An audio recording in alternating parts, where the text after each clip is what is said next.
Hi, this is Kirby Anderson. You know, each day we take on the tough issues and provide a biblical perspective to them. The topics we cover are wide-ranging.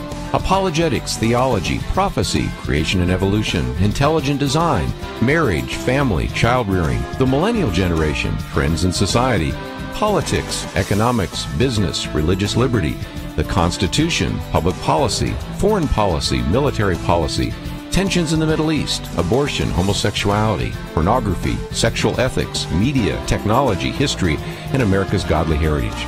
We talk about anything that affects your faith, your family, or your freedom.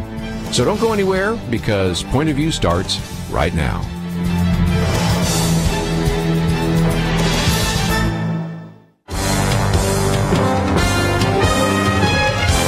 Across America, live. This is Point of View.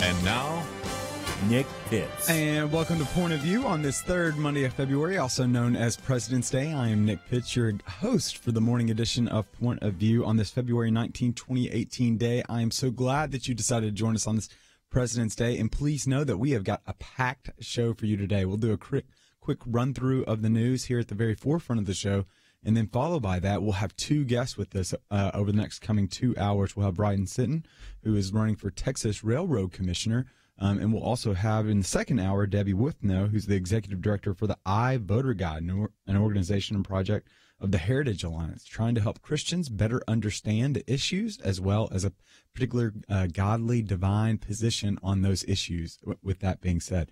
But like I said, it's the third Monday of February, which many Americans know as President's Day. And what's fascinating is there was a 2014 study that was published in the journal Science, in which a couple of psychological researchers polled over 500 individuals. And what it found is that there were certain presidents that were more memorable than others. And so what you might come to expect is 94% of Americans remembered the first president, George Washington. But what was fascinating is they had trouble recalling certain other presidents as well. So, for example, 19th century presidents, Chester Arthur was the worst remembered president, with only 6.7% of participants being able to recall him, followed by Franklin Pierce and Millard Fillmore coming in at 8.2%. They might be forgotten, but they will be remembered today and reflected upon as we are on this President's Day that we commemorate the individuals that God has put into positions of power, and is also helping us to be able to steer us in a way that might be profitable, prosperous, and lead us towards that more perfect union. And so without further ado, let's run through the day's news and try to get a Christian perspective on that. And so here's your top 6 days news of the day. Coming in at number 1, we've got Florida teen shooting survivors announced the March for Our Lives demonstration in Washington. This is reported at ABC News. They said, quote, student organizers of the protest told ABC News This Week, co-anchor Martha Raddatz on Sunday, that they're determined to use protests and political action to make the mess of the mass shooting at the high school in Parkland, Florida, a turning point in the national debate over gun control. People are saying that it's not time to talk about gun control, and we respect that. But here's the time. March 24th, in every single city, we're going to be marching together as students begging for our lives. And so they announced yesterday on ABC News This Week how they're going to come together to March for Our Lives demonstration in Washington, D.C. on March 24th. Over the weekend, rallies and funerals occurred across the Parkland area. City Commissioner Ken Cutler said, quote, this is physically and emotionally the kind of marathon I never want anybody else to have to run, he told the Washington Post. And there were many funerals that took place on Saturday and Sunday, but on Saturday, many individuals continued to point to a young lady, Emma Gonzalez, who is a senior at this high school. She led the student outcry with what many are considered a significantly powerful as well as potentially turning point speech. This speech is just continuing to call for our lawmakers to be able to do something relative just to the significance as well as just this tragedy that continues to happen and ripple across our U.S. And so what we continue to see is that emotions always reveal values and often spur actions. The mourning at funerals or the anger at protests illuminate the ways in which they value life. We even see this in the biblical narrative. Jesus wept and then he healed in John 11. In anger, he flipped tables in Matthew 21. Emotions continue to emanate from Parkland, and as they continue to emanate, it's important for us to see that emotions aren't necessarily a negative thing, but are a very telling thing. Charlotte Bronte of Jane Eyre said this: crying doesn't indicate that you're weak. Since birth, it's always been a sign that you're alive. And so coming in at number 2, we see a Russian athlete may lose the Olympic medal after a failed doping test, according to the New York Times. A Russian athlete who won the bronze medal in curling at the Winter Olympics here has failed a preliminary doping test, putting in jeopardy his medal and Russian efforts to move past a vast state-backed cheating scheme that left it nominally barred from the Olympics. This athlete, who competed in mixed doubles curling with his wife, is the first athlete from Russia to come under investigation for using a banned substance in South Korea. And many of you are probably echoing what I'm thinking right now. Curlers dope? I didn't see that coming. So what we see is last night, especially some other things that are happening. So what we continue to see is that even last night, after initially accepting an offer by NBC to serve as a correspondent for the rest of the games, Adam Rippon, who's kind of an openly gay figure skater who helped the U.S. win bronze in the team competition, in the end ended up declining the offer to join NBC to kind of serve as a point man on their coverage during the games. After learning he would have to leave the village and give up his athlete credentials, he decided against joining NBC because he wanted to be a good teammate for the rest of Team USA. Personal decisions impact team dynamics. Ask the curler, ask the figure skater, and ask the prolific apostle named Paul. Coming in at number 3, Facebook to verify ads with postcards after Russian meddling. Baffled in 2016 by Russian agents who bought ads to sway the U.S. presidential campaign, Facebook Global Politics and Government Outreach Director told a meeting of the National Association of Secretaries of State in Washington on Saturday that the company would send postcards to potential buyers of political ads to confirm they reside in the U.S. The recipient would then have to enter a code in Facebook to continue buying the ad. The method will first apply to ads that name candidates ahead of the midterm elections in November. On Friday, Robert Mueller charged 13 Russians with interfering in the presidential election. According to the indictment, Russian agents stole Social Security numbers and other information from Americans and used them to create bank and PayPal accounts to buy online ads.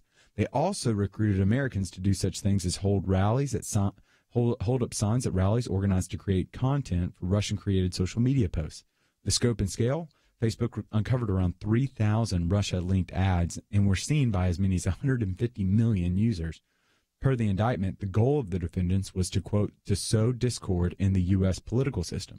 In the biblical narrative, we read of the devastating effects of discord in Genesis 13, 1 Kings 12, and Galatians 1. The Lord hates it, warns against it, and warns against associating with individuals who do it, and says those who do such things will not inherit the kingdom of God.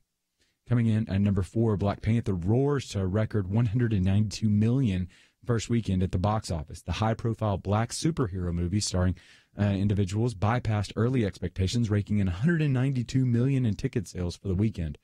What was fascinating is this film is expected to earn $218 million for the 4-day weekend and $361 million worldwide. And again, individuals are still going to see the movie today because it's an elongated weekend.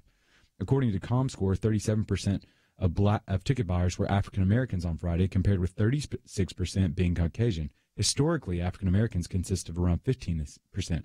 What accounts for this? Carbell Wallace, writing in the New York Times, observed this thought-provoking point. Black Panther is a Hollywood movie, and Wakaland is a fictional nation, but coming when they do from this director, they must also function as a place for multiple generations of black Americans to soar some of our most deeply held aspirations. According to a recent Gallup poll, race relations was the third most important problem facing the country. Movies like Black Panther function as avenues by which to express satisfaction and or offer solutions. Entities like the church exist to display the manifold wisdom of God to the rulers and authorities. The church doesn't melt our differences, but vividly illuminates our unity. And when we come back, we'll have Ryan Sitton on to talk to us a little bit more about the Railroad Commissioner race. We'll be back right after this.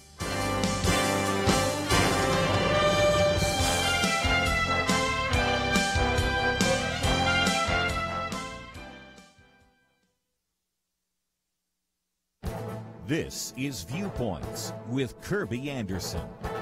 Often I say on radio that the youngest generation is the most pro-life generation in history. A recent Quinnipiac poll bears this out. It found that 18 to 34-year-olds were more likely than any other age demographic to support a ban on abortions after 20 weeks. As I mentioned in a previous commentary, that is what a bill in Congress would accomplish if it could pass the U.S. Senate. In a recent Washington Post blog, Eugene Scott also argues that this polling illustrates that even after 45 years of legalized abortion because of the Supreme Court decision of Roe v. Wade, the culture battle over abortion is not over. This is surely not what the Abortion Rights Action League or Planned Parenthood expected. They would have expected that a generation growing up where abortion is always legal would want to continue keeping abortion legal. In the 1970s and 1980s, polling showed a significant generation gap. Older voters opposed legalized abortion while younger voters supported abortion rights. That has changed over time. Sonograms have provided a window on the womb, and millennials realize that their parents and their peers have been aborting their fellow classmates and even their possible brothers and sisters. Michael New, writing in the National Review, also has found polling data that illustrates the shift. He says the most compelling evidence comes from the General Social Survey. It asked the same 6 questions on abortion since the early 1970s. They range from whether abortion should be legal for a woman who is raped to whether a married woman should be allowed to get an abortion merely because she does not want more children. Starting around 2000, there is a significant shift in attitude among young adults. They are much more likely to identify with a pro-life position, although they might be a bit more reluctant to identify as pro-life. Nevertheless, this is a remarkable shift in values on the issue of life. I'm Kirby Anderson, and that's my point of view. From PureFlix, the biblical story of the last of the Hebrew judges, Samson. Rated PG-13. Samson, now playing. Information at samson.movie.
You're listening to Point of View, your listener-supported source for truth.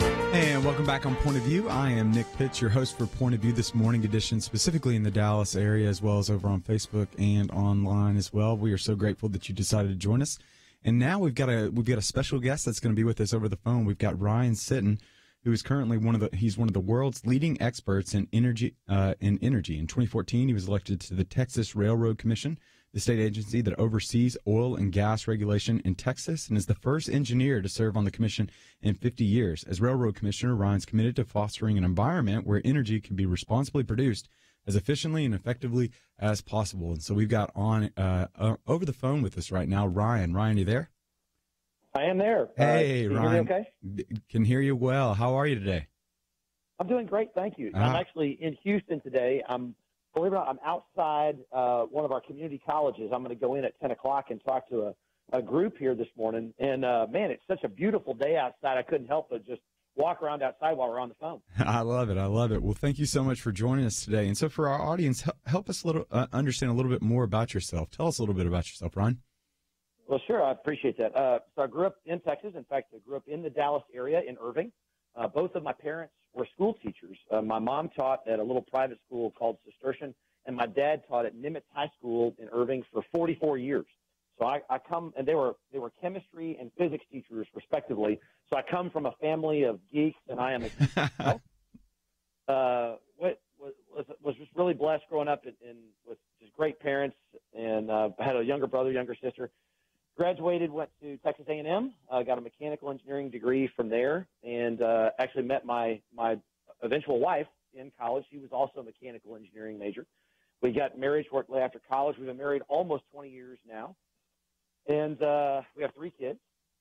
after I graduated college, went into the energy business. Started my career with a large company called Oxy Petroleum. Then had a little stint with Marathon. And then in 2006, I started my own company. My wife and I did, and a little engineering and technology company.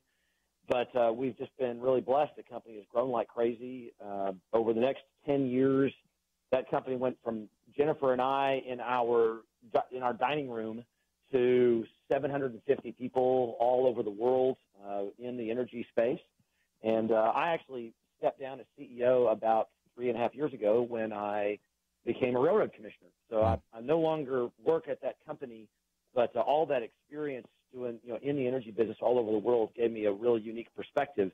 And now I'm blessed to serve as your railroad commissioner and get to really help advance energy policy for our state and for our nation. And just loving it. It's a fascinating experience. I'm really fortunate I get to do it. So, Ryan, tell our listeners, because they're probably thinking something similar to me. You experienced such great success in the private industry of being not only just kind of success within business, but also starting your own business and then just seeing it explode. What makes you want to go into public service or continue to be serve as the Texas Railroad Commissioner? As I said, both my parents were teachers, and growing up, we didn't have, I guess, a lot of extra money. And I don't want to say that once again, I think the greatest gift anybody has is to grow up in a household where you never doubt that your parents love you. Yeah. And they support you. And it's such a blessing that I really try to remind people that there are a lot of people that grow up with money or grow up in wealthy households that don't have that, and they have a big disadvantage over those of us that do have that. But that said, we didn't have that, so I don't have very expensive taste. I like to eat Taco Bell and watch a movie. I mean, that's my, I'm not a high roller, but as we've started to really experience the success and got into really our business was growing, I first got my exposure to elected officials. And this was probably in 2010. And I'll admit I was not very politically active. I mean, I voted, but other than that, just really didn't do much. And as I started to meet, the mayor, the city council, met my congressman. One of the things that struck me was a lot of good people in public service, frankly, on both sides of the aisle, Republicans and Democrats, but a lot of people who want to serve their communities. We may disagree on policy a lot, but it's inspiring to see people that want to have a positive impact. But the problem is, or the gap I saw was there aren't a lot of entrepreneurs.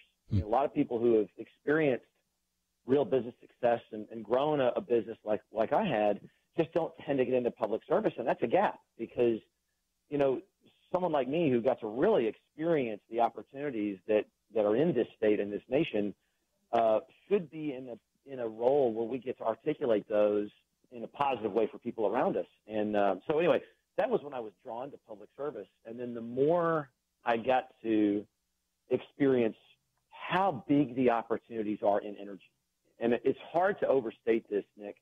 When you look at the next 10, 20 years and you think about how the United States will really maintain and even advance its position as a global leader, and I don't just mean in a powerful way, but in an inspiring way.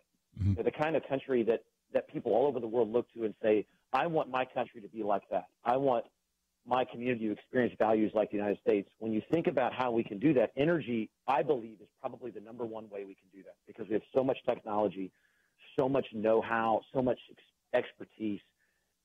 So when I finally ran and got elected, it was because I felt like I could make a real big impact on that.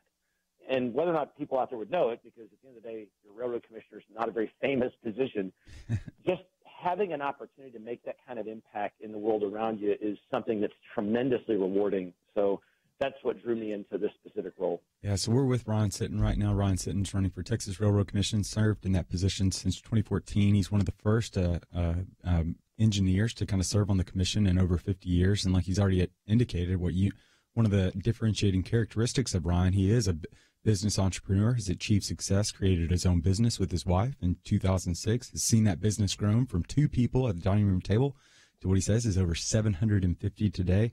And so, Brian, tell our listeners, because, again, I find myself getting excited when you tell us about just some of the opportunities and the expanded growth that's happening within the energy industry. So tell us a little bit more about that. Tease that out a little bit for us. Sure, yeah.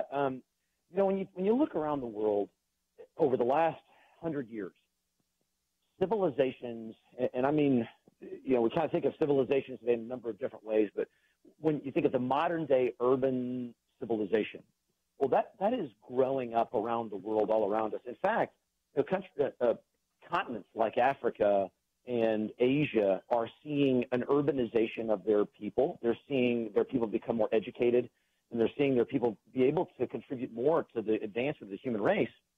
Well, to do that, you got to have energy. I mean, there's no two ways about it. The basic things people need to survive in modern civilization are food and water, shelter, and energy. I mean, that you have to have it. And so now the world is using more and more energy every day. And in fact, in general, the world's energy consumption grows about 1.5% every year.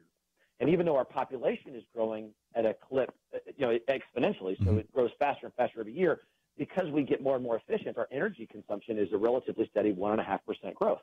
Well, as these societies in places like Africa and Asia, these undeveloped economies look for energy, they're looking to places like the United States who can provide that energy affordably, reliably, and cleanly. I mean, people don't realize that the United States is the cleanest energy producer. We make energy resources like oil and gas, coal. We produce, manufacture those things more cleanly, more environmentally friendly than anywhere else in the world. So now we have an opportunity to say, instead of only talking about geopolitical movements or military movements, how can we be the energy leader? In other words, when a place like Pakistan is looking to bring more energy to its people, if Pakistan government says, well, you know what, rather than try to build all this infrastructure myself, I can just go buy it from the United States and we become a trading partner.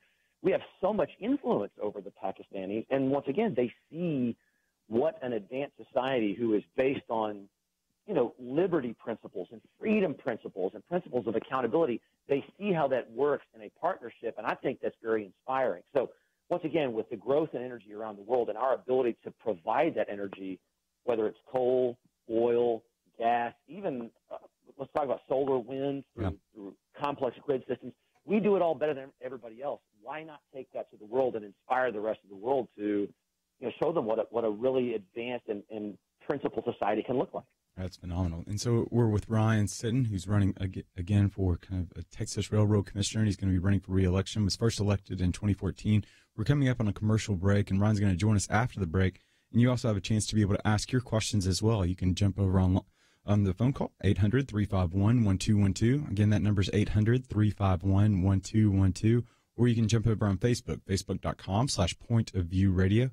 Leave a comment or a question in the live feed box, and we'll be able to air that and kind of give voice to that over the air when we come back after this break. But we're with Ryan Sitton right now. He's been telling us a little bit about some of the exciting opportunities. But when we come back, what are some of the obstacles that are going to be facing the American situation, specifically relative to energy right now? And how's Ryan going to be helping to be able to address some of those issues as well? We've got to take a commercial break, but we'll be back right after this.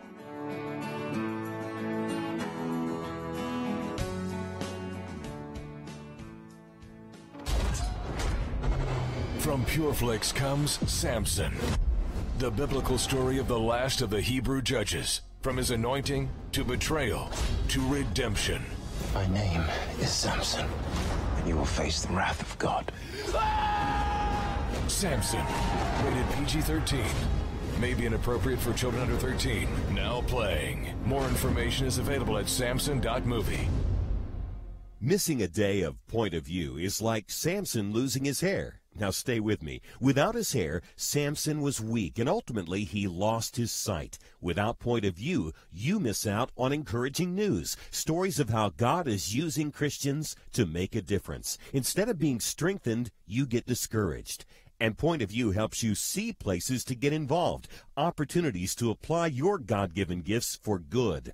Never miss a program, a Viewpoint's commentary, an important action item when you download the Point of View radio app, free from Google Play or iTunes. Take out your phone right now and download the Point of View radio app.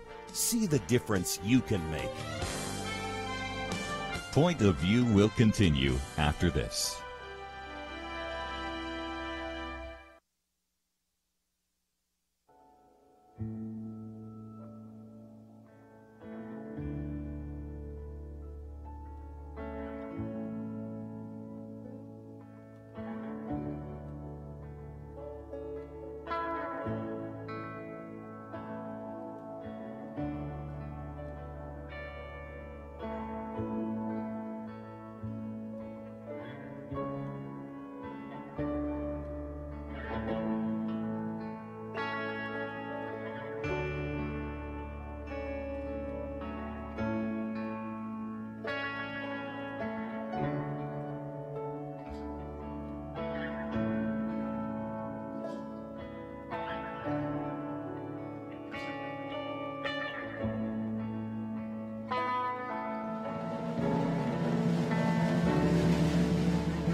You are listening to Point of View. The opinions expressed on Point of View do not necessarily reflect the views of the management or staff of this station. And now, here again is Nick Pitts. And welcome back to Point of View. I am Nick Pitts, your host for the morning edition of Point of View, and we're joined on the phone by Ryan Sitton, who is the Texas Railroad Commissioner and also is running for re-election. First elected in 2014, small business owner, really just expanded that small business in 2006 to what's now an organization that's 750 individuals. And what's fascinating is Ryan is an engineer, an entrepreneur, helping serve Texans in the energy industry. And so, Ryan, thanks again for joining us. Well, as I said, Nick, it's really great to be with you. And I don't know if everybody told you this. You've got a really calming voice. I feel like I'm really all over the place, energetic, and I listen to you. I just feel good. Just calm me. Well, you're very kind. You're very kind. I'm going to attribute it to the fact that I live in a house with 4 other Aggies, and so I have to. Go. And I'm from Tennessee, and so you're welcome for Davy Crockett, and so. Thank you for that. But nevertheless, thank you also for the Houston Oilers. But we'll continue on. We'll continue on. And so, Ryan, one of the interesting things you were talking about that right before we had to go to one of the commercial breaks is just this idea that whenever I think about energy consumption, or I guess whenever the popular culture thinks about energy consumption, they often think about it in negative terms, as in it's always bad. It's going to be bad for the environment. It's also become synonymous with the two. But one of the distinguishing factors that you said was that energy consumption, we're really leading the world when it comes to clean energy. Spell that out a little bit for us. Sure. Well, first of all, people kind of think of clean energy, and they sort of have this dichotomy. There's oil and gas and coal. Those are dirty. Mm-hmm. And anything else is clean. Yeah. And, of course, it's not that simple. Like most things, it's a spectrum, right? You can make almost any type of energy that you want and do it in a very dirty way, in a very impactful way, negatively impactful way, or you can do it in a very responsible, very clean way. And you're just all over the spectrum. And so what I like to talk about, I use the term non-traditional. Just that when I'm talking about things like wind and solar, those are what I would call non-traditional. Then there's other things like hydroelectric that are very traditional. In fact, they predate in many ways hydrocarbons, but we're becoming more sophisticated with them. Then there's things like nuclear power, which don't have any air emissions to speak of, but certainly have their own set of wastes that you have to deal with. So there's a lot of spectrum of energy products and energy resources out there. When I look broadly and say, if I bring all of those to bear, if I look at all the different technologies and energy sources that we can use as a society, you could say there are some venues in which some of those energy sources make a ton of sense. You go up to West Texas, there's windmills all over the place because of a relatively consistent blowing of the air. Mm-hmm. You go to some parts of the country, though, where wind is really intermittent and there's not the complex or sophisticated grid systems, wind isn't going to make a lot of sense. If you need very consistent power, mankind still has yet to identify something as reliable as natural gas when it comes to electricity. You can fire that up anytime you want to, very much control the output of electricity. So I'm getting a little bit into the weeds, but all the way of saying that if you really want to be sophisticated in terms of how you produce energy and utilize all the different resources out there, it takes technology, it takes know-how, it takes infrastructure, it takes experience, and that's what the United States has more than any other nation in the world.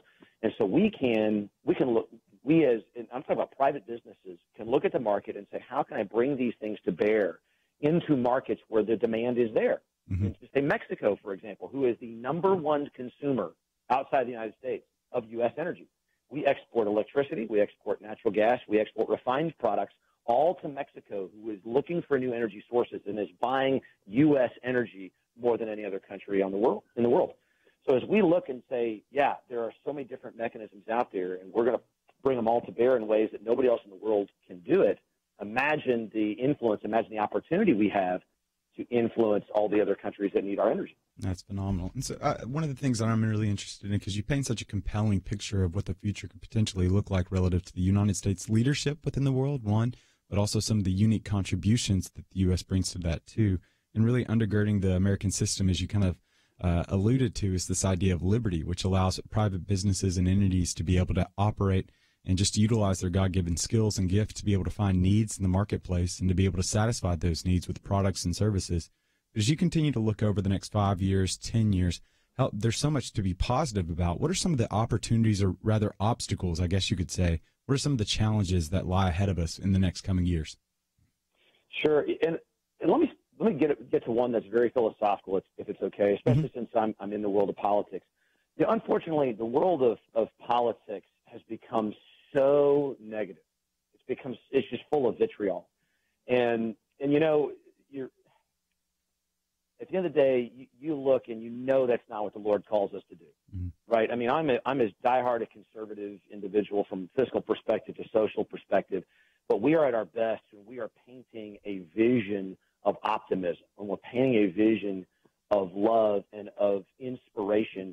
That's what draws people to us. And so in a world today where politics has become so full of vitriol, let's face it, on both sides of the aisle, right? I mean, every issue is a battle. Every issue is accusations. Every issue is trying to prove the other person wrong, where I think we as, I'm going to say conservatives, and more broadly those of us who are liberty-minded, who think about the Declaration of Independence, so that all of us are endowed by our Creator with certain unalienable rights, and amongst these are life, liberty, and pursuit of happiness. That's a vision that our founding fathers were painting.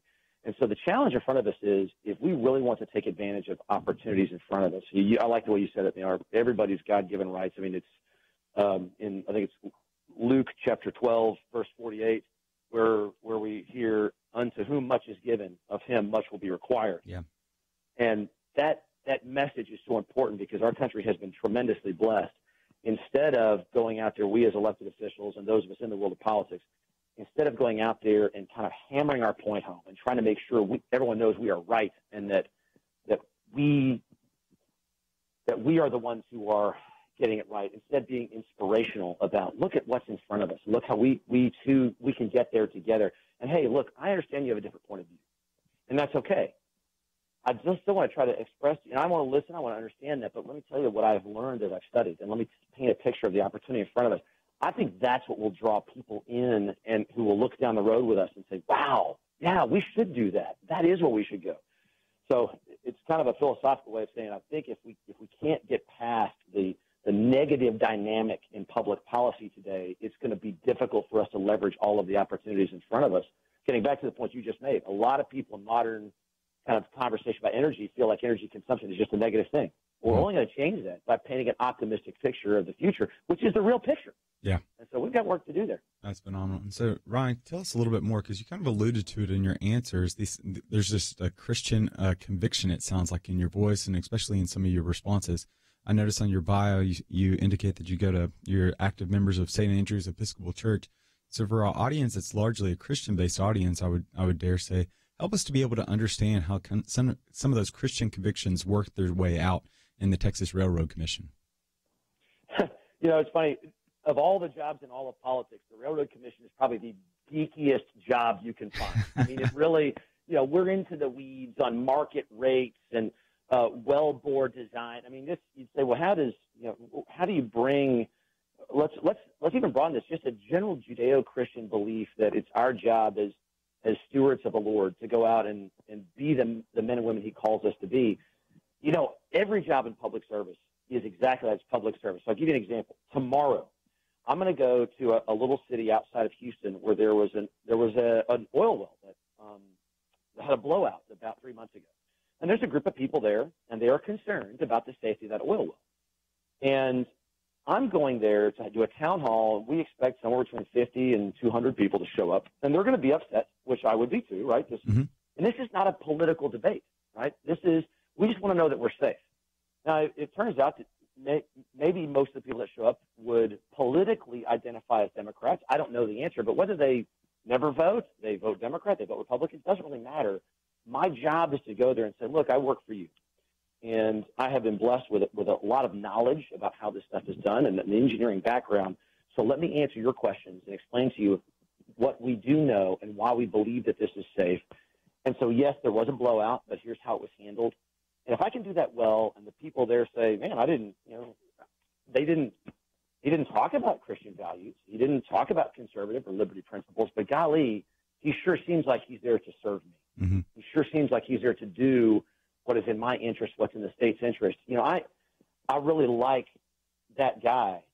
I wonder what he's doing. I wonder how he became that way. And in some other way they find out, he follows the who follows the call of the Lord, well, man, that's what draws people. They'll know you are Christians by your love, right? Yeah. By your works. So I think it's once again a long kind of philosophical answer, but doing those things in ways that people know you are there to serve, you're putting them first. That's when we really show. I believe we are the people that the Lord calls us to be. That's phenomenal. I love what you're doing there, because it's this understanding, like, I'm going to pursue after excellence. I'm going to be excellent in my field and be able to do it with the topmost, of just distinguishing myself by the excellence and the quality of my work, but not forsaking the faithfulness in that work, of being competent and being proven true and being proved to be the man that's worthy of approval, but also on the second part of the side, not forsaking faithfulness in the pursuit of excellence. And so, Ryan, thank you so much for joining us. If you're interested in learning more about Ryan, you can go to Ryan Sitton, SITTON.com. Thank you again, and we will be back right after this.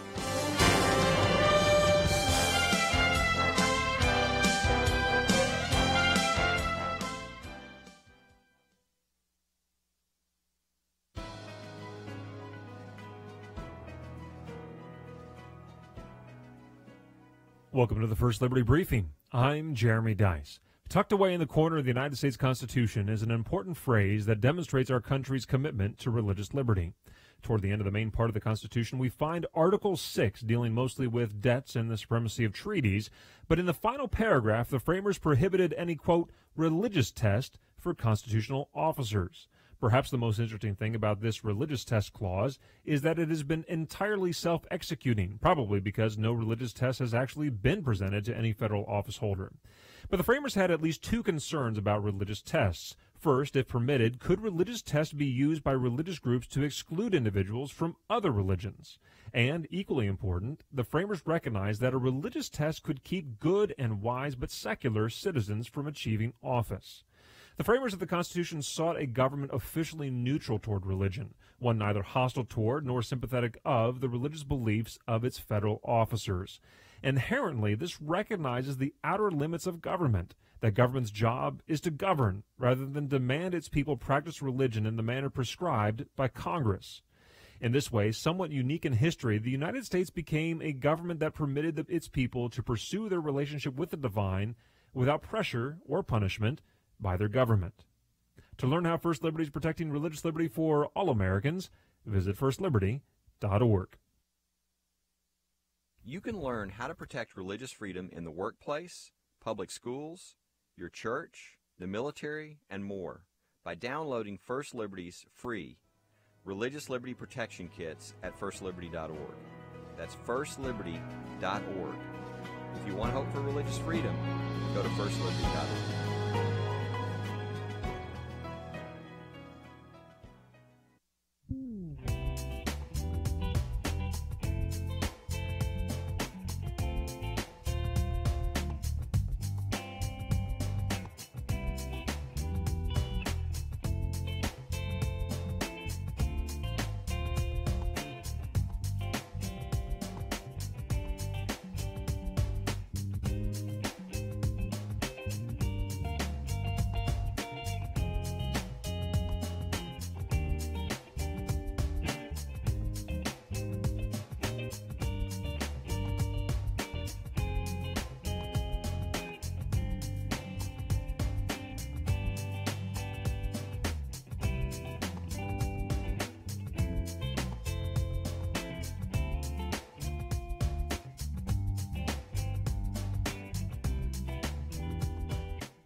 Now, back to Point of View, your listener-supported source for truth. And we are back on Point of View, and I am Nick Pitts, your host for Point of View on this President's Day, 3rd Monday of February. And we are so excited that you decided to join us this morning. If you were with us during this first part of the hour, we just heard from Ryan Sitton, who's running for Texas Railroad Commission. Ryan is going for re-election during this upcoming election season, and I know he would appreciate your vote. You can go and find out more information about Ryan at ryansitton.com, RYANSOTTON.com, or you can hop on over to our Point of View webpage, pointofview.net, to be able to find out more information about him, or you can jump across over on Facebook, facebook.com/pointofviewradio, to find out more on him. And so we're going to continue going through some of the day's news before we jump back over and interview Debbie Wuthnow during the second hour. But let's just jump on over back to the day's news and kind of go through a brief overview brought to you by the Daily Briefing, which you can sign up for at thebriefing.net. Again, Florida teen shooting survivors announced March for Our Lives demonstration in Washington, as reported by ABC News, and especially this week with Martha Raddatz. Yesterday morning with Martha Raddatz, interviewed some of the protesters and some of the student organizers that are seeking to organize a student march to be able to push for gun control regulation, and they will descend upon Washington, D.C. on March 24th. Over the weekend, there were rallies and funerals that occurred across the Parkland area. One individual, Ken Cutler, who's a city commissioner, said, "This is an emotionally and physically the kind of marathon I never want anyone else to run." On Saturday, Emma Gonzalez led the student outcry with a very powerful speech that was about 7 minutes long. You can jump on over to thebriefing.net to be able to access the link to that particular speech. And what we continued to see is emotions always reveal values and often spur actions. The mourning at the funerals and the anger at the protests illuminate the ways in which they value life. We're reminded of Jesus, who wept and then healed in John 11, or in anger and then he flipped tables in Matthew 21. Coming in at number 2, Russian athlete may lose Olympic medal after the failed doping test. There was a Russian athlete who won the bronze medal in curling at the Winter Olympics here, has failed a preliminary doping test, putting in jeopardy his medal in the Russian efforts to move past a vast state-backed cheating scheme that left it nominally barred from the games. And it gets better. This is a curler who is competing in mixed doubles curling with his wife, is the first athlete from Russia to come under investigation.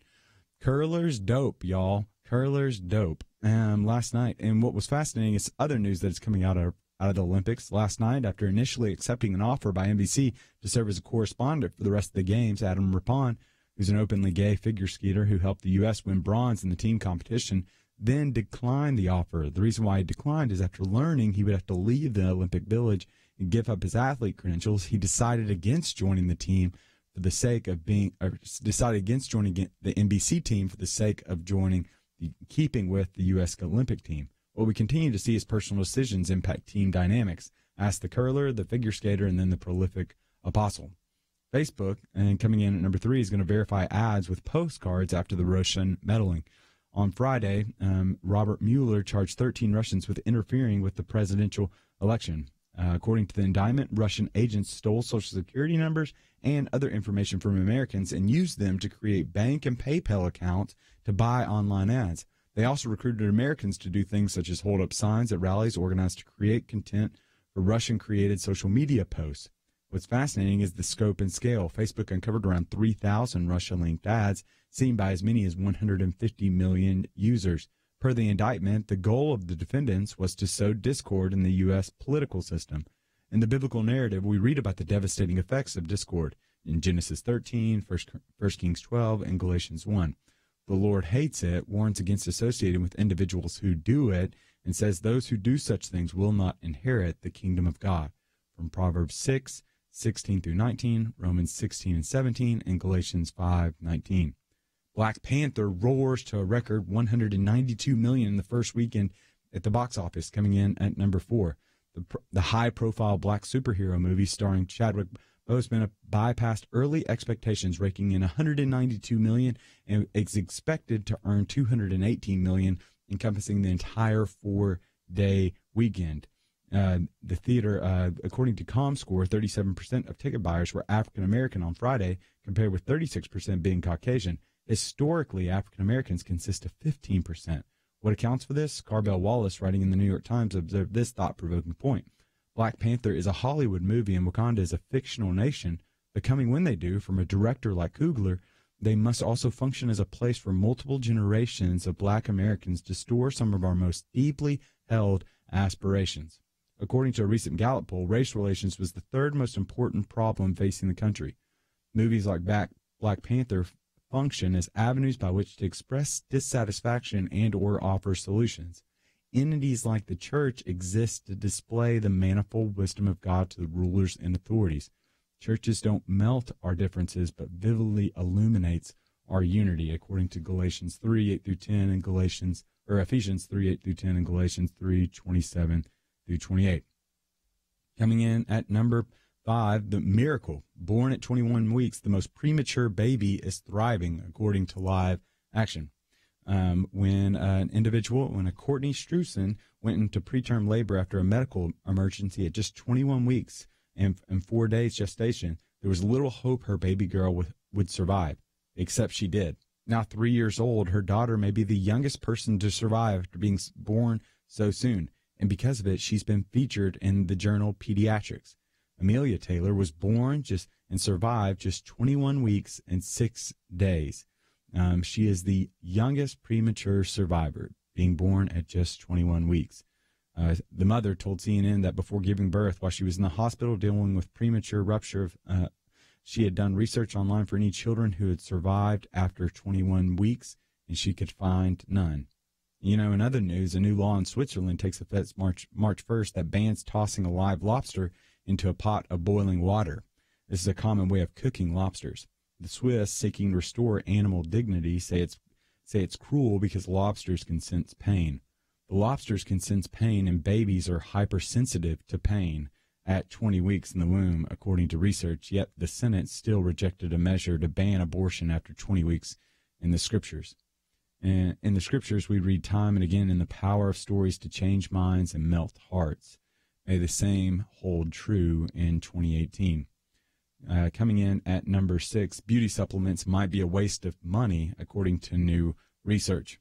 The billion-dollar industry may tell you that the supplements will give you younger, firmer, glowing skin, but in reality, this health diet of sunscreen and ditching cigarettes will bring better results. And so it's more health-oriented than cosmetic-oriented. According to a British journal, found that there were some benefits to the vitamins and skins, but there was little evidence that suggested that the exotic ingredients did anything for skin. Pretty woman walking down the street. Not so fast, Roy Orbison. You are so beautiful to me and Joe Coker, but your supplements may have little to do with that. The cosmetic industry generated $62 billion last year, with around 33% accounting for skincare products. One poll found that women spend on average 55 minutes every day working on their appearance. This amounts to 2 weeks per year. However, it should be noted that some studies conclude that men have more body anxiety than women, with one study indicating that they'd be willing to give up a year of their life for the perfect body. Here in the U.S., we want to live longer, but look younger. To say appearance means nothing is to exaggerate to make a point. Appearances mean something, but they're not everything. God, who shines forth in perfect beauty, according to Psalm 50, verse 2, carefully instructed the Israelites concerning the priestly garments, but compassionately impressed upon them the significance and the heart in Exodus 28, 1 Samuel 16:7, and Proverbs 31:30. That's been your overview of the news for the Daily Briefing. We're going to take a quick break, and when we come back after the quick break, we're going to continue to review the news, but also we're going to jump on over and interview Debbie Wuthnow, who serves as the Executive Director for the iVoter Guide. You're going to want to stick around after the break because it's going to be an exciting second hour of Point of View, and we'll be back right after this. Why should you become a partner with Point of View Radio? Because for decades, this team has made a significant difference in lives and communities across the nation.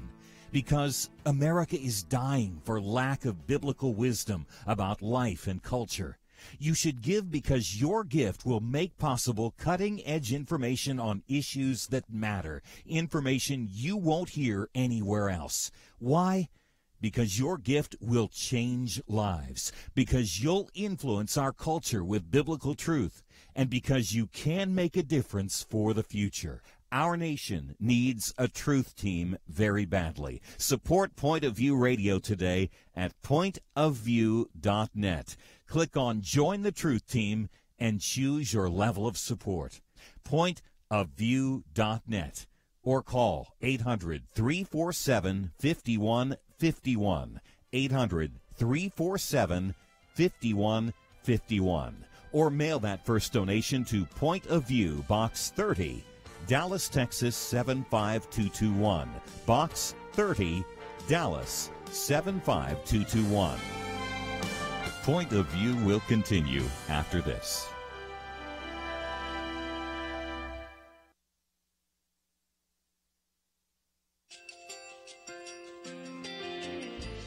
I just want to thank you so much for all the wonderful programming you have. You're just absolutely fantastic. I recently started listening to Point of View, and I really found it interesting because of the different subjects you cover. Thank you for that. I really appreciate everything that you do in keeping us informed. Thank you, Kirby, for everything that you have been doing. I appreciate all the work that you're doing, advocating for the Word of God. Thank you so much.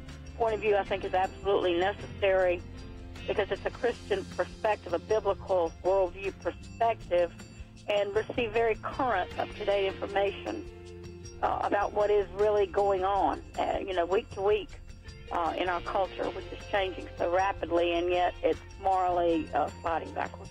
Yeah, I'm just, first of all, I thank you guys. Y'all's program is wonderful, and enjoy it every day. I learn so much every time I listen to it. Point of View Radio Talk Show.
Hi, this is Kirby Anderson. You know, each day we take on the tough issues and provide a biblical perspective to them. The topics we cover are wide-ranging. Apologetics, theology, prophecy, creation and evolution, intelligent design, marriage, family, child-rearing, the millennial generation, trends in society, politics, economics, business, religious liberty, the Constitution, public policy, foreign policy, military policy, tensions in the Middle East, abortion, homosexuality, pornography, sexual ethics, media, technology, history, and America's godly heritage. We talk about anything that affects your faith, your family, or your freedom. So don't go anywhere, because Point of View continues right now.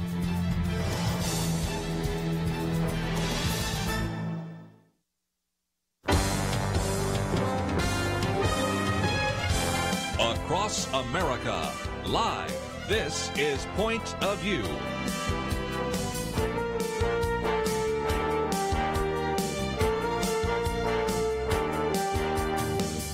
And now, Nick Pitts. And welcome to Point of View on this third Monday of February, also known as February 19, 2018, or President's Day. I am your host, Nick Pitts, and so grateful that you decided to join us for this second hour of Point of View. If you missed the first hour, you're going to want to go back and listen to it. You can go online, pointofview.net, or jump on over to the Facebook page, facebook.com/pointofviewradio. And while there, you can hear everything from an overview of the day's news, that what was happening today and what will be news that will be driving the day, as well as an interesting interview that we had with Ryan Sitton, who Ryan Sitton is running for the Texas Texas Railroad Commissioner, position here in the state of Texas. He's kind of differentiating himself from the field in that he's an entrepreneur, and also an individual that had started his own business and serves as the first actual engineer on the commission in over 50 years. And you're going to want to tune back into that interview if you missed it. What was unique, just some of the great contributions that he's making, as well as one of the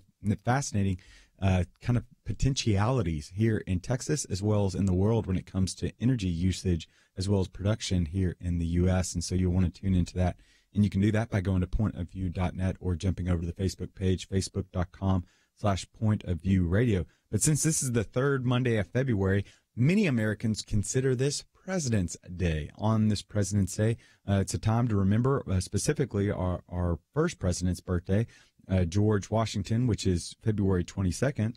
But one of the fascinating things is there was a poll that was put out in 2014, published by the journal Science, and psychology researchers kind of surveyed over 500 adults ranging from ages of 18 to 64 to write down the names of many presidents as they could remember in 5 minutes, and the order in which they served on a blank sheet of paper. And so the list of the most memorable presidents was probably unsurprising to you all. Overall, people tended to remember the first 5 presidents. 94% remembered America's first president, George Washington, and the 5 most recent presidents. But in terms of who they remembered in the middle, Abraham Lincoln and John Kennedy, both of whom were assassinated, also were associated with memorable years in American history, did well, with Lincoln being remembered by 88% and then Kennedy being remembered by 83%. It's not surprising that many would remember FDR, Franklin Delano Roosevelt, coming in at 60% as an individual who served 4 terms, and 82% could remember Richard Nixon, who resigned because of Watergate. But one of the fascinating things is individuals that didn't necessarily remember all of their presidents. And so participants had a pretty significant amount of trouble recalling the 19th century presidents other than Lincoln. So, for example, Chester Arthur was the worst remembered president, with only 6.7% of participants being able to recall him, followed by Franklin Pierce, who was 7.1%, and Millard Fillmore coming in at 8.2%. What was fascinating, and again, what was in the New York Times this morning, is just a kind of a take on, usually during President's Day, we kind of reflect back on who we consider to be the most significant and most effective presidents, and then what are some of the least effective presidents. And what's been put out is there was a survey of political experts to sketch out the first draft of potentially where President Trump falls into that. And since the first survey in 2014, some presidential legacies have soared. Consider Barack Obama's stock has climbed into the top 10, according to some of these, while others have fallen. Andrew Jackson toppled to 15 out of the top 10. And so the American Political Science Association Presidents and Executive Politics section of these 170 members filled out another survey. And what it appears as though is that President Trump has room to improve with these 170 individuals. James Buchanan, who was at the helm as the United States careened into the Civil War, was dislodged from his position as the nation's worst president, according to this panel of experts of 170, and that is currently being taken now by our current president, President Trump. Former President Obama, shot into the top 10 now, up from 18th in the previous year's survey. And so just a matter of a year, President Obama is now considered in the top 10 according to this 170 political science experts. Ulysses S. Grant also got a bump up 7 places from 2014, perhaps owing large part of that success to Ron Chernow's book that really kind of did a beautiful job of being able to paint this particular individual. The biggest declines were for President Bill Clinton, arguably the result probably of his treatment of women as well as this YouTube movement that we're moving into. And then Andrew Jackson, as well as individuals that are kind of recalling some of his treatment relative to Native Americans. And so coming in the top 10 of this list in 2018, we'll go with coming in at number 1 was Abraham Lincoln. Number 2, George Washington. FDR coming in at number 3, Teddy Roosevelt 4, Thomas Jefferson 5, Truman 6, Eisenhower 7, President Obama 8, Ronald Reagan coming in at number 9, and LBJ coming in at number 10. And so how are we to think about this from a Christian perspective? Well, I think the scriptures are very clear in that one of the unique things about the Christian mind is that Paul would write in Romans 13 that we are to honor the authorities that have been placed over us. One of the startling things that I always am reminded of is that Paul was writing this during the time in which Roman emperors such as Nero were kind of leading and reigning during that time, and Nero had an affinity to be able to persecute Christians. It's often been attributed throughout history that Nero would hold garden parties and he would put Christians onto the stakes in order to illuminate his garden parties, i.e. he was lighting Christians on fire. But yet Paul would write this letter to the church at Rome, and in this letter he would say that we are to honor our authorities, knowing full well that Nero is burning Christians at the stake during this time. One of the fascinating things about the Christian perspective is that we are to be honorable. We are to outdo one another in honor, is what Paul would say in Romans 12, and to give honor where honor is due in Romans 13:7. But one of the beautiful things that we acknowledge is that we worship a God that it says in Proverbs 21:1 that has the ability to sway the hearts of rulers like streams of water in our God's hand. That we are to be not necessarily deferential, but to show honor where honor is due, but to acknowledge that similar to how the disciples felt in Acts 5, that we are to honor obey God's commands first, and then honor man's commands second. As we're living and moving in this day in which increasingly everything is political, and moving in this day in which we're living in very tumultuous times, it's increasingly important for the Christian to be able to give honor where honor is due, but to recognize, have ears to hear where the Lord might be calling you to move, to channel what Blackaby and Blackaby said in their phenomenal book, Experiencing God, to be able to see where the Lord's working and then to join him in that work. In an increasingly politicized age, Christians might find themselves subject to much hostility and subject to much scorn, but there also is a unique opportunity for Christians to shower the love of God, to reap the burning coals of kindness upon individuals' heads, and in turn to be able to be that bright light for them as well as that hope for them. We are going to be coming back, and when we come back, we're going to be talking with Debbie Wuthnow, who's the executive director of the Voter Guide, to help us better understand not only how to honor certain officials, but also what are some of the things we should be looking for in these officials. And we'll be back right after this.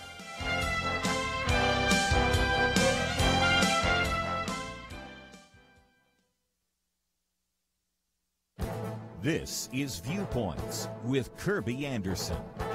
Often I say on radio that the youngest generation is the most pro-life generation in history. A recent Quinnipiac poll bears this out. It found that 18 to 34-year-olds were more likely than any other age demographic to support a ban on abortions after 20 weeks. As I mentioned in a previous commentary, that is what a bill in Congress would accomplish if it could pass the U.S. Senate.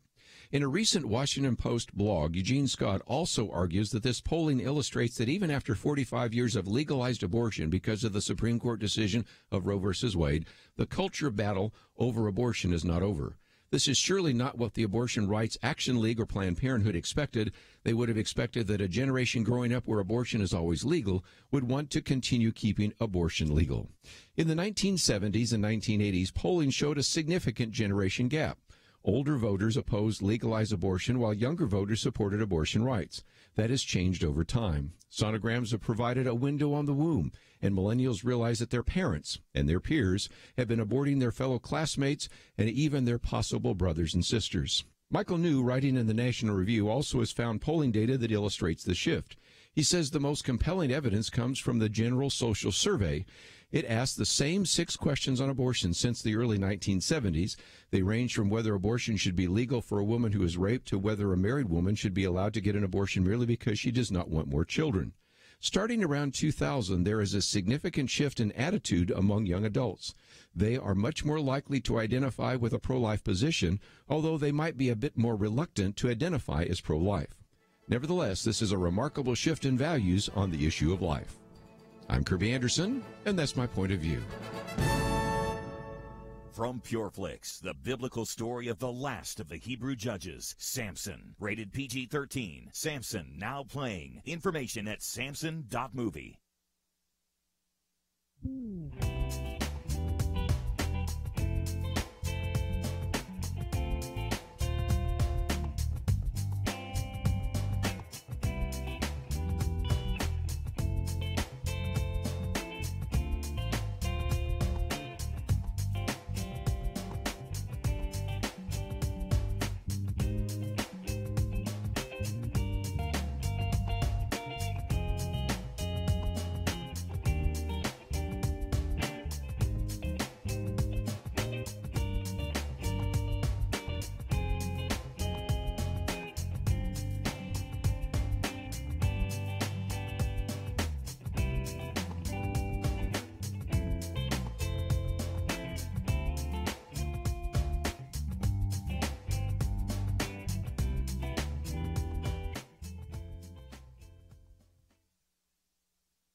You're listening to Point of View, your listener-supported source for truth. And we are back on Point of View. I'm your guest host for today. You've got Nick Pitts here in studio, and so grateful for you to join us today. And we also have over the phone right now, we have Debbie Wuthnow. Debbie Wuthnow is the executive director for the iVoter Guide, which is a 501c4 organization and project of Heritage Alliance. Ms. Wuthnow holds a master's degree in computer science from Princeton University and was a systems engineer at AT&T. She spent many years as a stay-at-home mom while organizing events at and in her church and community as well. And in 2010, Wuthnow joined the Heritage Alliance team to help Christians to vote by providing fact-based voter guides in several states. Debbie, are you there? I'm here. Hey, Thank you for having me. Thank you so much for joining us. And hey, Debbie, tell our listeners a little bit more about yourself, something maybe outside the biographical sketch to help us better understand maybe your passion when it comes to voting, one, and then two, kind of this conviction to try to get Christians to the polls. Well, my background is that, I started out in the technical field and as an engineer, and then I really felt like God called me to be a stay-at-home mom. So I spent years going to Bible study with my kids and going to community Bible study and running Vacation Bible School and just really focusing in on my family and what my responsibility is. And then I became to realize that we're supposed to be salt and light in this world, and part of that is engaging in culture and representatives in government. And when I looked to get back into part-time work, I prayed for God's guidance, and truly God led me down this path of working for Heritage Alliance. And I have just really learned as I've worked with them the importance of voting and being engaged and not burying the talent. It's like the stewards who got the talent, and we have that vote that's given to us. And if we don't participate in that process, then we're not being obedient to God and participating in our government, like he says in Romans 13. So that's kind of where it comes from. It's completely from a spiritual basis, and God's leading and directing. That's phenomenal. So Debbie, tell our audience a little bit about the iVoter Guide. Well, iVoter Guides, really, we say that we focus on the second most important thing. We all agree, or I hope you agree, that the first most important thing is to lead people to Jesus. Yeah. And the second most important thing is to protect the ability to do the first most important thing. And we see that religious liberty is under attack. And most of those attacks, if you trace them back to the root, come from an elected official that's passing bad laws, or from judges who were appointed by elected officials, or maybe you even directly elected them. So much of what is going on in our culture comes back to who we elect. So what our mission is to equip voters with the facts to cut through all the rhetoric and all of the things that just candidates say and really look at what candidates have done and give them the factual, reliable data to vote wisely. And our second message, and to vote when it counts the most, which is during the party primary. That's phenomenal. I think you make a really important distinction that I want to make sure that our listeners better understand. It's not necessarily that you're advocating for a privileged position at the table relative to Christians, but really just a position at the table. Kind of channels this understanding of what Paul would tell a young Timothy. And then it's not, we're praying for a peaceable environment in order that we might share the gospel. We don't want the state to be the ones that's sharing the gospel. We just want the opportunity to be able to share the message that even the angels yearn to hear, right? Amen, yes. And we want to be able to live our faith out in the public square, and we need that right protected. That's what our country was founded upon. So we're just trying to equip citizens to engage in that and be peaceful participants in this system. That's phenomenal. So if you have a question for Debbie, we're going to open up the phone lines. You can call in at 800-351-1212. Again, that number is 800-351-1212. For my fellow millennials out there, the phone is actually that thing that you send a text on. So you can call again at 800-351-1212. Or you can jump over on Facebook, facebook.com/pointofviewradio. Leave a question or comment, and I'll be sure to share that online. But Debbie, help us to better understand. When you say the iVoter Guide, so is this in all 50 states? 1, 2? You're really targeting the primary election? Help us to better understand that. What your rationale behind that? Sure. Well, honestly, we started out in Texas, and we researched candidates from the top of the ballot all the way down to the county level. And 4 years ago, we realized that this need was present across the nation. So we have been a nationwide voter guide for the past 4 cycles. We evaluate federal candidates in all 50 states, so obviously president and all the senators and the congressmen. And then there are a chosen number of states where we select states where we research all the statewide candidates, so governor, lieutenant governor, attorney general, state Supreme Court, in Texas, the State Board of Education, and then the state legislature, so the state senators and the state representatives. And we find that the need for data further down the ballot is what's really important for people. And I'm going to touch briefly on the importance of primaries, because I don't know if you're aware of this, but average turnout in primaries is just 10 to 20% of the registered voters. Now, in the general election, you're getting like 60%, 70% that turn out to vote. But in the primary, with 10 to 20% of people voting, it's just fewer votes needed to carry a race. And the other important factor to consider is that because of the way districts are drawn for legislative districts, for Senate and for state rep and for Congress, 80% of those districts are strongly drawn to favor one party over the other. So the true race in 80% of those legislative seats actually happens during the primary, when the fewest people vote. So, if 10 to 20% of people vote, average of that would be 15%. 7% of registered voters can carry a primary race in 80% of legislative districts. So it's really key for voters to have the information and to engage in that party primary. And that's where iVoter Guide has tried to step in to give factual information. I don't know about you, my mailbox has been flooded with flyers from candidates, and it's sometimes hard to really see where they stand. But iVoter Guide goes and looks at what they've done. So we gather vote ratings on all the candidates from both liberal and conservative organizations. And those are organizations like Family Research Council, like National Right to Life, like the NRA, like Empower Texas, like AFA Action, all of the groups that we can find both sides of the spectrum. We gather all that data into one place, and they're looking at incumbents or legislators and how they have voted. So what have they done when they're in office? And then we go to get endorsements of other organizations and people who vouch for this candidate and say that they support this candidate. We also get campaign finance data. It's amazing what you can learn about somebody by who they give money to and who they receive money from. Yeah. So we gather that all in one place, and we, make that available to the voters. And then we also do candidate issue surveys, like most voter guides. We have about a 35-issue survey that covers, social and fiscal issues. We do online. We let the candidates provide their own answers. We don't do it ourselves. This is a complete online tool, both in how we gather the data and how we disseminate it. And then the thing that we do that takes it a step further is we ask conservative, politically attuned volunteers to donate 10 to 12 hours of their time, and we provide them with all of the research we've done, and they evaluate individually about 30 to 40 candidates.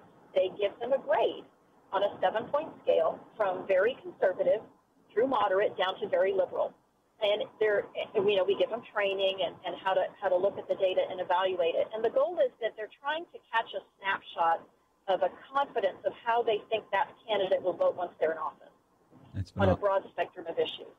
And then so that individual panelist then gets on a panel, and they come to panel consensus, 3 to 5 panelists together, and then we review those evaluations, really trying to provide voters who aren't as informed as some people are a snapshot of how they think that candidate will vote. And it really helps in the primary when you compare candidates side by side to how we think they're going to vote once they're in office. That's phenomenal. And so help us to better understand why is it that you choose what issues? What's the rationale? What's the philosophy behind particular issues that you're identifying to be able to accentuate and highlight in the voter guide? We are a Christian organization, and we choose our issues based on biblical issues. So issues of life, issues of family and marriage. We want a strong national defense. We'd love people to support Israel. It's just a broad spectrum of those issues that we think are foundational and biblical for those who want to live out their faith in the public square. That's phenomenal. So what I'm hearing correctly is that it's stemming from the Bible and not necessarily from what's currently a hot topic. Yes, those are our values. We do ask some questions that are more hot topics, but we're really looking for constitutional, conservative candidates and trying to shine the light on the candidates so voters can determine who they really are, which is why we look at the data, not just at what they've said. I love that. And so we're being joined by Debbie Wuthnow right now. We're going to have to take a commercial break, and when we come back, we're going to continue talking with Debbie just about everything about the iVoter guide, as well as the upcoming 2018 elections. Again, you can call in 800-351-1212. Again, that number's 800-351-1212, or hop on over to Facebook, facebook.com/pointofviewradio. Share your question or comment on there, and I'll be able to ask it over air as well to Debbie. We'll be back after this commercial break.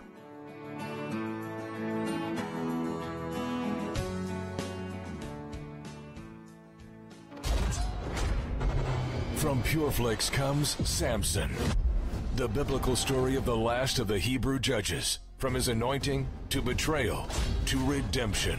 My name is Samson, and you will face the wrath of God. Samson, rated PG-13. May be inappropriate for children under 13. Now playing. More information is available at samson.movie. Missing a day of Point of View is like Samson losing his hair. Now stay with me. Without his hair, Samson was weak, and ultimately he lost his sight. Without Point of View, you miss out on encouraging news, stories of how God is using Christians to make a difference. Instead of being strengthened, you get discouraged. And Point of View helps you see places to get involved, opportunities to apply your God-given gifts for good. Never miss a program, a Viewpoint's commentary, an important action item when you download the Point of View radio app, free from Google Play or iTunes. Take out your phone right now and download the Point of View radio app. See the difference you can make. Point of View will continue after this.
You are listening to Point of View. The opinions expressed on Point of View do not necessarily reflect the views of the management or staff of this station. And now, here again is Nick Pitts. And welcome back to Point of View. I am Nick Pitts, your host for this morning edition of the Point of View radio broadcast show. And we're so grateful that you decided to join us. And we're so grateful that we have Debbie Wuthnow, who's the executive director of the iVoter Guide, with us over the phone. The iVoter Guide is a 501c4 organization and project of the Heritage Alliance. Wuthnow joined the Heritage Alliance team to help equip Christians to vote by providing fact-based voter guides in a number of states. And so before we went back to the break, Debbie was sharing with us a little bit about the kind of the selection process for why they choose particular issues to be highlighted in the voter guides to be able to press the candidates on how they fall in those issues. And really what distinguishes and what differentiates the iVoter guide from others is that, one, it's not only it's calling on candidates to be able to, one, what have they done more than just what they said, and then two, really analyzing some of the endorsements as well as where some of the money has flown, kind of streamed through to help voters better understand particular candidates and the issues that they find. Debbie was sharing with us a little bit before the break about how important it is to be able to get out and to educate voters, one, and to get out and vote, two, during the primary season. And so, Debbie, I know some of our listeners, we hear 2018 is just looming down on us right now. It's just a mere matter of months away, but even the primary season is opening up here relatively soon. So, Debbie, help us to better understand what are some of those issues that you think are really important for Christians specifically to be paying attention to during this 2018 season? Well, I think the important thing is just to engage, to become informed, and to not just sit at home and do nothing. I mean, if we look historically at the dissatisfaction that citizens have with the Congress and with their legislatures, and maybe even in your state legislature and what's going on, but yet they don't engage in the voting process to make a difference. Or amazingly, you know, they're dissatisfied with who they're with Congress, but yet 90% of incumbents continue to get reelected. And I think part of that comes back to the primary vote, that people don't vote in those primaries. So what I would encourage people to do is, you know, whether your issue is life, which is that's my main issue, or it's just a general, you know, protect my finances and limit the taxes, you need to be informed and you need to engage. So I would suggest that you go to iVoter Guide and research the candidates that are on your ballot. Specifically look at, before you vote and cast or don't vote, or vote for your incumbent, go and look and see what they've done. You know, you may have met them, or they tell you, I'm fighting for families in your state. But why don't you go and look at how they voted on things, and look at how other organizations that care about conservative issues like life and fiscal responsibility, and how they voted on those things. How did they vote on the health care bill? How did they vote on tax increases or the tax bill? And before you vote, just check them out. Shine the light on them. Go to iVoterGuide.com, and it's not difficult to use because we personalize your ballot. If you just enter your zip code, you will see just the races that are going to be in your area. If you want to make sure you see your particular ballot, you can enter your actual voting address. We're not going to mail you. This just lets us show you what your individual ballot is, so that you don't have to remember that I'm District 122 state rep. And just research and become informed and become engaged in the culture, no matter what your issue is. That's great. So, Debbie, help us to better understand our listeners, because I think you really bring up a great point. Not only again, we've been given this great privilege, especially as Christians. You kind of likened it to the talents that Jesus talked about. We've been given this great gift to be able to elect our officials that are representing us in various bodies of politics. Why do you think individuals just aren't getting out to vote? Is it a lack of education? Is it just kind of an apathy? Is it a sense that, you know what, it's always just going to be this bad, or it's always just going to be this way? What's your rationale, working hypothesis as to why individuals just aren't getting out to vote? Well, you presented a bunch of different options, and I think that the answer is yes. It's a little bit of all of them. It's a little bit of people are disgusted with what they see the politicians do. It's a little bit of, I don't know who to vote for, so I might as well just not vote. Because I don't know. They don't trust politicians. They don't trust what the candidates will say, because they see them say one thing and do another thing. Or, you know, especially the media, they don't really know who to trust. So it's just easier to not do anything than it is to maybe think you're doing the wrong thing. And I would just encourage people to do the right thing and get engaged and become informed and participate in the process. That's phenomenal. It's phenomenal. And so, again, we're going to continue opening it up to vote to some of our callers, 800-351-1212. Again, that number is 800-351-1212, as well as we're going to kind of take comments and questions on Facebook, facebook.com/pointofviewradio, where you can find out more information on that. And so we've got one of those Facebook questions. Debbie, I'd love to point to you. Scott has made a question. I've been told that grassroots voting is important at a local level, but I've not been able to find that particular type of information. Is there a way to empower cities to help citizens to be informed of local candidates and issues? That is a great question. When iVoter Guide started, where our goal was, we started down and went down to the county level. So information at that level is so hard to find. And we have done a test in 2017 of covering grassroots races in the municipal districts, so that we would love to, my vision for iVoter Guide is that we grow and we become involved in more state legislator races, and that we grow down to some of those grassroots, because it is so important. All I can suggest to do is communicate with those local grassroots organizations and join in the iVoter Guide project. And as we're able to grow and engage more people in our mission, then our goal is to grow down to be able to provide the data that we do down to that local level if possible in the future. That's phenomenal. So as you talk about the future, Debbie, help us to be able to understand the future relative to the iVoter Guide. What are some of the challenges you see that are going to be continuing to face, just the kind of the prospects of maybe the iVoter Guide, or maybe it's just kind of the bigger picture, maybe the prospects of just this electorate one? I keep on thinking, especially just how much that you're fact checking and how much you're trying to verify what's being said than what's being done as well. In a fake news era, there just seems to be an inherent skepticism within the voter populace right now. What are some of those measures that you're taking to be able to ward against kind of some of that increasing distrust or skepticism that you might face? Well, we just try to go down to the original source of the data. So that's why we look at the campaign finance data to see where they got money and who they give money to. We don't just listen. In fact, we have 5 different data points in our evaluation of candidates, and the candidate survey is the one that we view as the least important. Yeah. To me, the most important is the vote rating. So if somebody's held office, I want to see what they've done in office. I want to see how they've been proved by fire. Have they stood strong on conservative principles and voted the way that they say they're going to vote? We call it walking the talk. In fact, we have an annual award that we call the Walk the Talk Award that we give to candidates that have campaigned as conservatives and then actually went on and legislated as conservatives.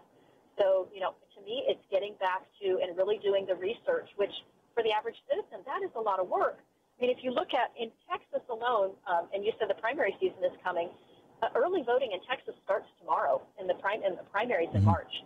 So it has begun, and we researched 246 candidates in Texas, provide all that data online. And if you realize, just from the state rep level up, in Texas, you're going to have 11 different races that you're going to have to cast a ballot on. And that's just a lot of research to be done, to go beyond what the media says and to go beyond what the candidate says and to really dive into what they've done. And that's what iVoter Guide does. That's phenomenal. I so agree. So appreciative of just some of your efforts that you're doing. One, because I think there is a daunting aspect, especially here in Texas. Since I'm thinking about the primary season, it's going to be a pretty daunting ballot to have to work through, and just that kind of the hidden insecurity potentially that individuals could find of not wanting to go in unprepared and just being overwhelmed by that. And so some of the work that you're doing is trying to help voters to better understand and be equipped and empowered to be able to go into the voting box, 1, and 2, to utilize their God-given gifts and talents in such a way that glorifies Him for the betterment of the community and the joy of their soul. So, Debbie, right before we have to end, tell our listeners one more time where they can access some of your information and data. Well, please go to iVoterGuide.com. That's iVoterguide.com. Enter your zip code. If you want to sign up so that we'll let you know of future election issues, enter your email and join our email list. Please go like our Facebook page, follow us there, and you'll find out, what's going on. How can you engage? We've got resources there for you to share with your church. You can go in and get your personal voter guide. You can share it on Facebook with your friends. You can forward our emails to your friends. Just help the word get out to other Christians that they can vote, and they can vote in an informed and wise way. That's phenomenal. Well, Debbie, thank you so much for joining us. That was Debbie Wuthnow of the Heritage Alliance. She's the executive director of the iVoter Guide. And again, to be able to find out more information on the voter guide, you can go to iVoterGuide.com, or you can jump on over to Facebook.com/PointOfViewRadio or PointOfViewRadio.net, to where you can kind of access some of that information. And when we come back, we're going to end the show by just kind of recapping what's happened, as well as some of the news that will be making waves all throughout the day. And so we'll be back right after this.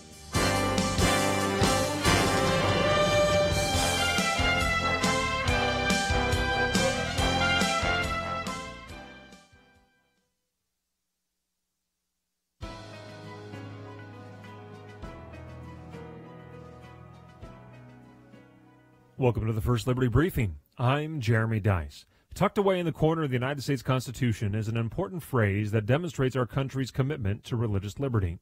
Toward the end of the main part of the Constitution, we find Article 6 dealing mostly with debts and the supremacy of treaties, but in the final paragraph, the framers prohibited any, quote, religious test for constitutional officers. Perhaps the most interesting thing about this religious test clause is that it has been entirely self-executing, probably because no religious test has actually been presented to any federal office holder. But the framers had at least two concerns about religious tests. First, if permitted, could religious tests be used by religious groups to exclude individuals from other religions? And, equally important, the framers recognized that a religious test could keep good and wise but secular citizens from achieving office.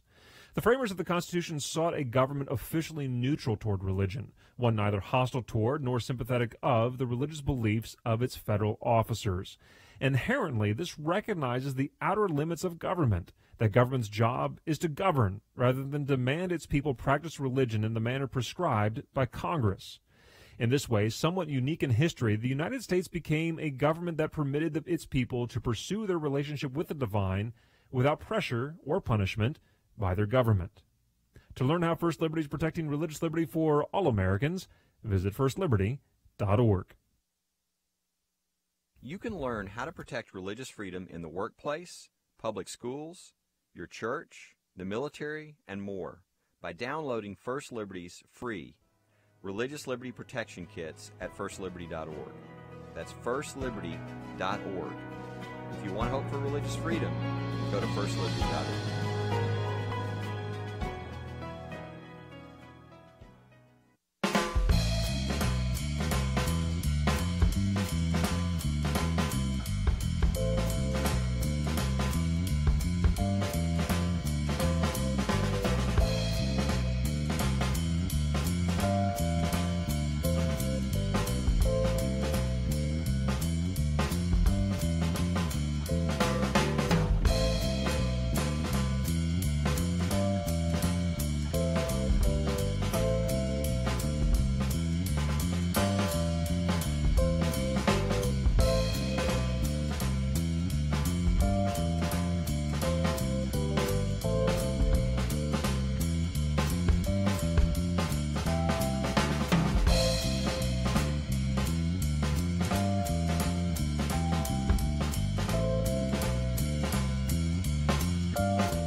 Now, back to Point of View, your listener-supported source for truth. And we are back on Point of View radio station. And for those of you watching Facebook, I'm sorry for that little dance you just saw me do. And we are so excited that you decided to join us for this last segment. And one of the things that you continue to hear from me is I send out this daily email called the Daily Briefing. And it really does try to help Christians to better understand the news from a Christian perspective. And so that first part of the email really does identify and highlight the news that's going to be driving the day. So relative to President Trump, immigration, the shooting that happened, the Black Panther movie that came out. But then in the second part of the email are usually 2 to 4 stories that highlight cultural items, that social science research that indicates why we think and why we do the way that we do. And so we're going to go over a couple of these. And here's what's fascinating. There are 3 articles and 3 new research items that I think are really illuminating. One, relative to temptation and infidelity in the American experiment relative to marriage. 2, can't get an image out of your head. Now we're finding out why you can't get that image out of your head. And then 3, money can buy happiness, apparently now. And so let's just review these 3. So coming in at number 1, lead us not into temptation. Predictors for infidelity and divorce are highlighted in new Florida State University research. Researchers discovered that participants who quickly disengaged their attention from an attractive person were less likely to engage in infidelity. The time of that response was notable. Individuals who looked away in as little as a few hundred milliseconds faster than average were nearly 50% less likely to have sex outside of marriage. Conversely, partners who took significant longer to look away from romantic alternatives had a higher risk of infidelity, and their marriages were more likely to fail. The tendency to devalue or downgrade the attractiveness of potential romantic partners also lowered the risk of infidelity and raised the likelihood of maintaining the relationship. Faithful people evaluated romantic alternatives much more negatively. So not only did they avert their eyes, but they also downgraded their understanding of this potential alternative. You see, in the Nick note, my girls got so much honey, the bees envy me. The Temptations sang it, and Al Green agrees with it, hence the reason why he wants to stay together. An article in The Economist indicated alarmingly high numbers, north of 50% of unfaithfulness concerning marriages here in the U.S. In our 50 Shades culture, pornography is pervasive and monogamy is antiquated, according to many. However, for those who want to guard against the little foxes that might disturb love, this study illuminates some helpful insights. You make a covenant with your eyes, like Job did in Job 31:1, and recognize marriage changes your standard. Beauty no longer abides in the eye of the beholder, but rather the standard of beauty resides with the beloved. Instead of comparing them to others, others just can't compare to them. Shout out Sinead O'Connor. Love always requires sacrifice and a series of commitments. Marriage is a two-way commitment whereby two become one and they sacrifice for the betterment of the other, and in turn they find they both benefit. One's happiness is tied to another. This love prefers deep to wide, forsaking all others in order to know the other all the more intimately, as we read in Ephesians 5:20-33. Coming in at number 2, an article out of Science Daily. Can't get an image out of your head? Your eyes are helping to keep it there. In a study that was recently published in the journal Cerebral Cortex, it found that when people create a detailed mental image in their head, not only do their eyes move in the same way as when they first saw the picture, their brains showed a similar pattern of activity. This is the first time a direct connection has been established between a person's eye movements and patterns of brain activity, which follows up on previous studies linking what we see to how we remember. Look at this photograph. No thanks, Nickelback. I won't be able to unsee it, according to this new study. Our short-term memory can hold about 7 items for no more than 20 to 30 seconds at a time. Research indicates that within 1 hour, people will have forgotten an average of 50% of the information you presented, which always makes me feel so encouraged, especially being on the radio for 2 hours. Within 24 hours, they've forgotten an average of 70% of the new information. And within a week, 90% of that information. In the biblical narrative, David mentions how his sin is ever before him, almost like it's the first thing he thinks about when he wakes up and the last thing he remembers when he dozes off in Psalm 51:3. However, David may have seen his sin, but God remembers our sin no more when we confess them, according to 1 John 1:9 and Isaiah 43:25. And then coming in at number 3, money only buys happiness for a certain amount. Out of Purdue University, according to research, there's an optimal point to how much money it takes to make an individual happy, but that varies worldwide. Might not be surprising as what we see on TV and what advertisers tell us what we need indicate that there's no ceiling when it comes to how much money is needed for happiness, but now we see there are thresholds, according to Andrew Jebb, who's the lead author and doctoral student in the Department of Psychological Sciences. It's been debated at what point money no longer can change your level of well-being. Well, they have found that the ideal income point is $95,000 for life evaluation and $60,000 to $75,000 for emotional well-being. Again, this amount is for individuals and would likely be higher for families. If Alan Jackson had money, I tell you what he'd do. He'd go downtown and buy a Mercury or two. No word on whether he bought his Mercury at the Grundy County auction with John Michael Montgomery, but nevertheless, a study demonstrated that you can make yourself happier by paying other people to do your time-consuming chores. On average, these individuals spent $147.95 per month to do chores such as laundry, house cleaning, etc., etc. The study that indicated that money can buy happiness for $95,000 for an individual or for life evaluation utilizes what's known as Maslow's hierarchy of needs. It's a motivational theory in psychology. This theory compromises of a 5-tier model of human needs depicted as hierarchical levels within a pyramid with life evaluation or self-actualization at the top of the pyramid. Maslow believed that people are motivated to achieve certain needs, with some needs taking precedence over others. For example, you need to satisfy your hunger, which exists at level 1, before you can build your self-esteem, which exists at level 4. You have to secure safety, which is level 2, before pursuing love, which is level 3. You see, money might make you happy, but money can't keep you happy. Solomon far exceeded that magical number of $95,000 per year salary, and from his perch he evaluated life and didn't have the happiest take. One need only read Ecclesiastes 1:14, 2:11, 2:17 with life is vanity, all is vanity. Contrast that with Paul in Philippians 4:11 through 12, the individual that has had everything but considers everything rubbish for the sake of gaining Christ, the treasure, and his king. One of the fascinating things that we continue to see is that the biblical narrative is speaking to all of these issues. Even though this is new research, these new research items are highlighting biblical principles that have been around for thousands of years, proving yet again what the Bible says it is a living and active word, sharper than any two-edged sword, that is helpful for us, not only for all things pertaining to life and godliness, but also to help us to be able to achieve and walk in the fullness of life that Jesus has come to give us and was willing to die for us for. And you can sign up for the daily briefing to help better understand the day's news from a Christian perspective, a daily email that goes straight to your inbox. You can sign up for that at www.thebriefing.net. It will include, hopefully, articles that, again, highlight the news of the day, but also articles that highlight some of the items that tend to make up the human experience and show how the biblical narrative can speak to that.